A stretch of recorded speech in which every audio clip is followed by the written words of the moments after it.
Welcome back to Yorkshire Lad Talks Football and welcome to another video. This time today it's going to be the start of a new series, a top 5 countdown, whether it's any top 5 countdowns in the footballing world, whether it's transfers, worst transfers, best transfers, stadiums, fans, etc. And today I'm starting with the top 5 Premier League summer transfer signings this window that's just been. And yeah, I'm going to break down, go through from 5 to 1, giving my best transfers of the window and discussing and offering my thoughts and opinions on the matter. But before we start the video and the countdown, please could you subscribe to the channel if you're new. It really helps me out. I am trying to hit a K by the end of 2021, so if you could do that, that'd be great, thank you. So let's get into the countdown then. I've had time to reflect on my top 5 and my order of my top 5 transfers of the summer transfer window. However, I do feel that the window didn't produce too many outstanding signings, if you get me, because a lot of players came in for big money, especially Chelsea. You have to look at Chelsea, and a lot of the big signings have, they failed to deliver and stand up to the occasions. So there's quite a few unexpected ones in this top 5. But without further ado, let's get into my top 5 transfers from the summer window. And number 5 is Pierre-Emerick Højbjerg from Spurs. He signed from Southampton in the summer for 15 million, so it actually was quite a bargain. I think he's been brilliant. They call him the Danish Viking at Spurs, and he's got every right to be called that because he's a warrior in midfield. He's kind of like N'Golo Kante, but he has the bite of a Nigel de Jong. So yeah, he's been great. He's come in and offered that extra defensive protection in front of the back four, sweeping up danger, going in hard with tackles, intercepting balls in the midfield, and then breaking up the play. That's what he's there for. But he's actually a great passer of the ball as well. And he's one of the reasons, because he offers that extra protection in front of the defence, he allows players like Ndombele to shine in that Spurs midfield. And I think Ndombele has reaped the rewards of Højbjerg's signing, because it's probably his best ever season in a Spurs shirt. And he's probably playing the best football he's played in his career. So Højbjerg, what a massive signing he's been for Spurs. He's offered that extra protection, that ball-winning midfielder that Spurs needed to free up space and freedom for the more attacking players. So yeah, Højbjerg's at 5.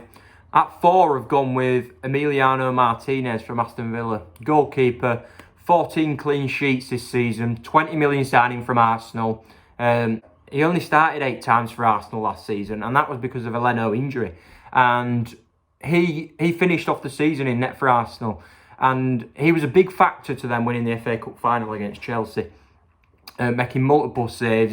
He had a great record for Arsenal in that last end to the season period, and he's come in for Villa. He's been immense.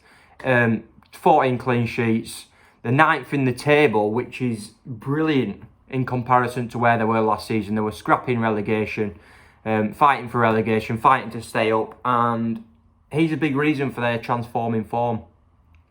And yeah, they're 9th in the table. They sit 9th in the table, but they've got 2 games in hand. So Martinez, what a signing he's been. He's a big reason for this. On 20 million from Arsenal, it's proved to be a bargain. You look at Arsenal now and you go, they probably should have kept him. I'd say he's better than Leno at the minute.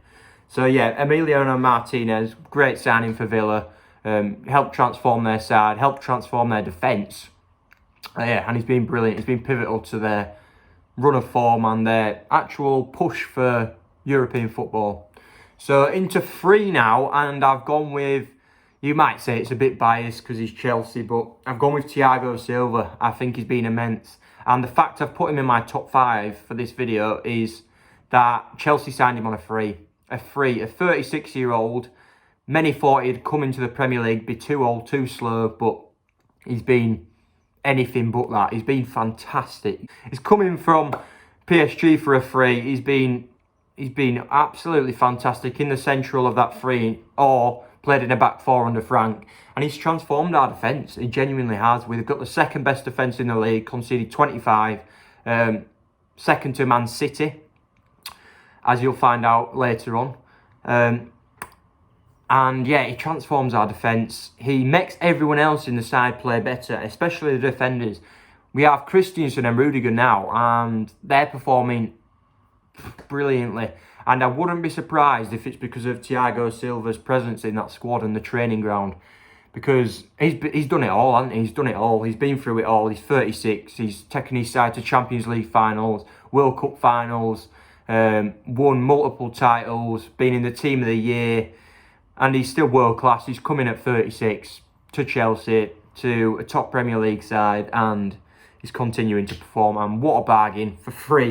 You don't even have to pay any money for him. And yeah, and he's been pivotal in Chelsea's defence, improving. So yeah, number 3, Thiago Silva. And number 2, I've gone for West Ham's man mountain in Thomas Souček. Signed for 15 million from Slavia Prague in the summer after spending last season on loan at West Ham. It was made permanent in the summer, and what a decision it was to make it permanent, because he's been instrumental to West Ham's turning form and surge up the table. They're actually closing in on Chelsea. They've got a game in hand on Chelsea, and if they win that game in hand, they go into 4th. So this form, I think there's 27, 28 games in as well. It's no fluke. It's a sustained period where they've continued to surge up the table, and Souček has been a big part of this. The man mountain, he's 6'4". He's formed a brilliant partnership with Declan Rice. They offer so much as a pair. Declan Rice, they counter each other as well. So Thomas Souček's the one who breaks into the box. He scored 8 goals this season as well from midfield. He's got an average of 5.7 aerial duels won per game, which is outstanding. I think it's the best in the league. And in interception-wise, he's the top 3 in the league. So he's a ball-winning midfielder, but he breaks forward and scores goals. He's got 8 in the league from midfield, which is fantastic. He's a huge presence in the box from corners, great in the air. And him and Rice, they're a perfect partnership, really, because they're both tall, but Declan Rice does a lot of, let's call it, the aesthetics of the game. He does the long bursting runs, the nice intricate passing, dribbling, but Souček's the man mountain, the one who scores, gets forward, and it's just a bully in midfield. But yeah, what a signing he's been. 15 million from Slavia Prague, and it's a bargain. So Thomas Souček in at number 2. And this leads nicely onto my first place. My first place for the best transfer of the summer window in the Premier League is Ruben Dias from Man City. He deserves this accolade because he's been immense. Man City have got the best defence in the Premier League, conceding 19 goals this season. And it's a real transform of their defence, because you look at their past defences and they've quite often shipped in quite a few goals. And he's come in 65 million from Benfica. It's a huge fee, but you pay them big fees for world-class talents and world-class players. And this guy's only 23, so he's going to get way better. And he's been pivotal. Him and John Stones have formed a wicked partnership. He's great on the ball. He's brave. He's ferocious. He's ferocious in the tackle. He's a bit like that company figure that they missed for a couple of years. And Diaz has come in, and he's that leader at the back, that leader that they needed to take this team forward, because it was their defence that was the weak point, and now it's best defence in the league. There's nothing to worry about now. John Stones and Ruben Dias, great partnership, and Diaz is a big reason for City's brilliance this season. So yeah, number 1 is Ruben Dias. And that concludes my top 5 transfers from the summer window in the Premier League. If you enjoyed the video, I'm going to continue to do a top 5 series. So just feel free to leave comments suggesting video ideas, etc. But if you enjoyed the video, please leave a like. And if you're new to the channel, as I've said already, please subscribe. It really helps me out. Goodbye, and up the Chelsea.